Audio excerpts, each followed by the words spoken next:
Well, one more of these elephant species for today. Eh? That's nice. And the best way that this species can be described is, how can I say it? Always the bridesmaid, never the bride. Yes, that's it.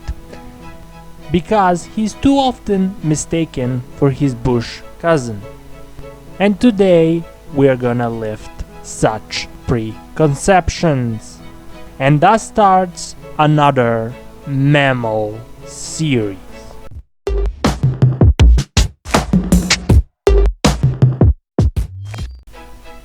Let's start with his name, African forest elephant.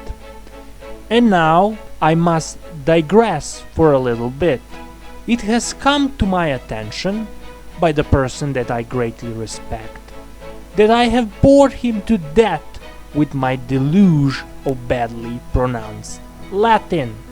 So, from this video onward, we're gonna have only one scientific name. With that being said, that name in this case is Lhodonta cyclotis. Okay, moving along. Let us see now. Collectively, they are known as herd. Males are bulls, females are cows, and young ones are calves. The African forest elephant mainly lives in Central and Southern Africa in family groups which usually comprise between 3 to 8 individuals. Larger groups can have up to 20 individuals, and they comprise of adult cows, their daughters, and their sub-adult sons. Once young bulls reach sexual maturity, they separate from the family group and form loose bachelor groups for a few days, but usually stay alone. And now you know what time it is.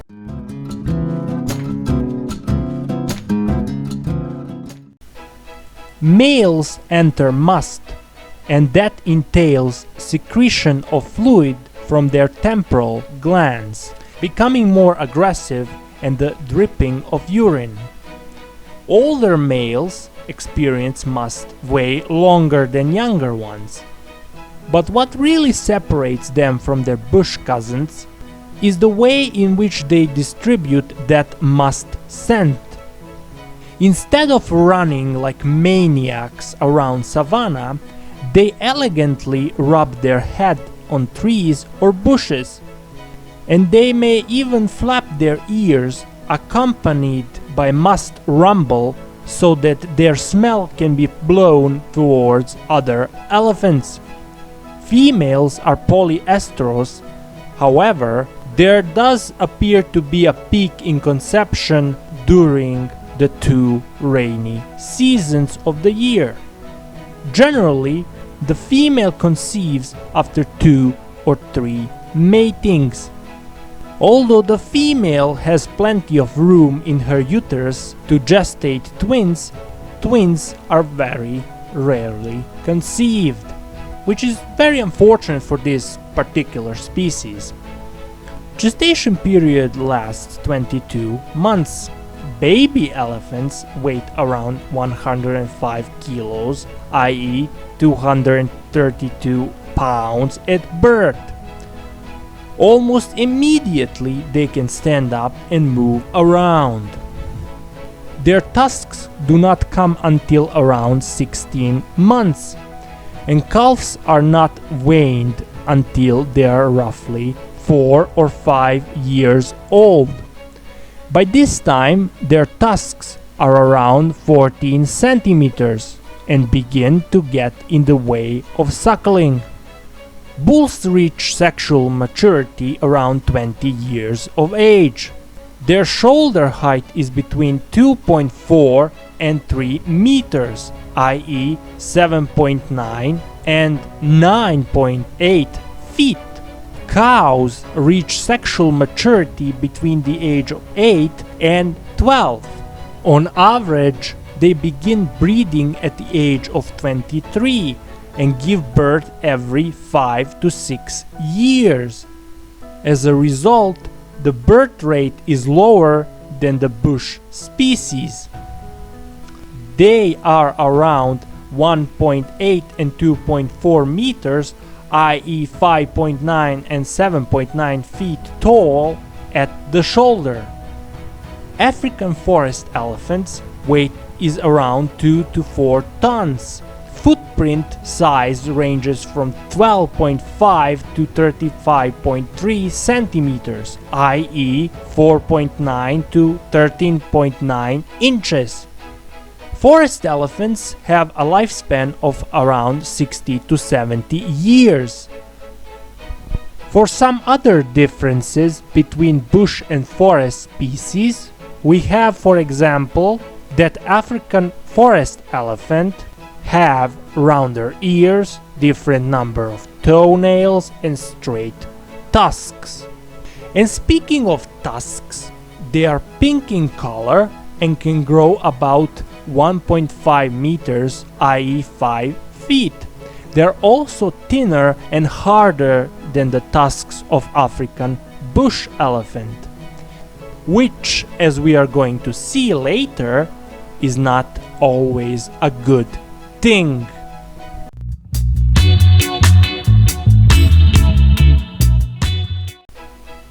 The African forest elephant is a herbivorous animal. They predominantly eat leaves, bark, and fruit from trees, herbs, and low-lying shrubs. Seeds passed by elephant gut germinate faster. The African forest elephant is one of the most effective seed disperser in the tropics and has been referred to as the mega gardener of the forest due to his significant role in maintaining plant diversity. Many tree species depend on seed dissemination by African forest elephants, including wild mango, Guinea plum, and Tridesmostemon. Their trunk and tusks help in finding and debarking trees, digging for roots, minerals, and water. To supplement their diet with minerals, they congregate at mineral-rich waterholes and mineral licks.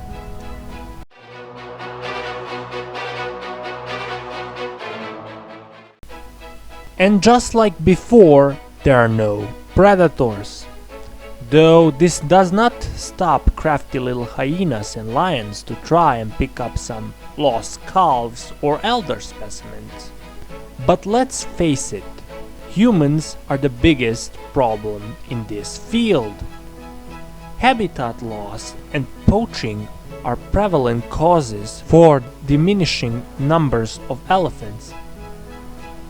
You remember that part in which I said that the tusks of African forest elephant are thinner and harder than the tusk of his bush counterpart?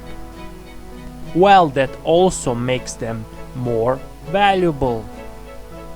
And to complete this tragedy, they are also hunted for their meat, which is then sold internally and internationally. This development means that it is not only the older ones that get slaughtered, but such fate awaits the young ones too. And while African forest elephants have the capability of increasing the species population size by 5% annually, under ideal conditions mind you, and there is banning international trade of African elephants and their body parts, which has halted population decline, their fate looks much more dim than that of their bush cousins.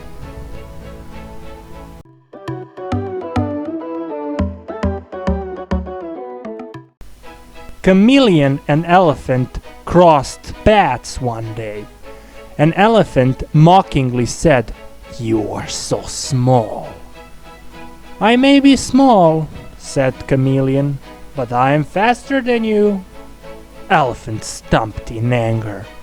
"At this very moment, I could break your neck with my trunk." "Better than that, why don't we race and see?" answered Chameleon to the threat.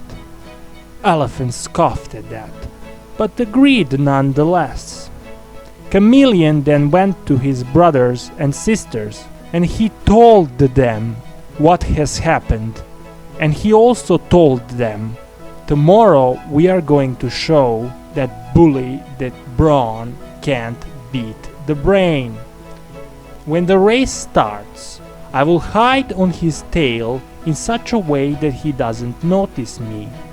You should wait on different points on our track and show yourself to him when he races by." Tomorrow, when the race started, he did exactly as he told them. An elephant started racing alone, without any great haste. When Elephant spotted one of the chameleons, he said to him in surprise, "How did you get here so fast? Aren't you tired?" Not waiting for the answer, he rushed by faster than before.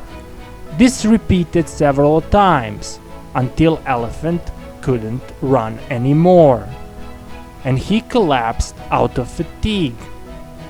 Chameleon then got down from his tail and asked him, "Didn't I tell you?" "You did," said Elephant. "You are definitely the better runner." I would want to say something along the lines of, this is one of the most noble of animals to roam across the world. But I am afraid that would be taken as me repeating myself. So I am going to say this instead. They are great animals, they are the great help to Mother Nature, and I hope that conservation efforts will be successful.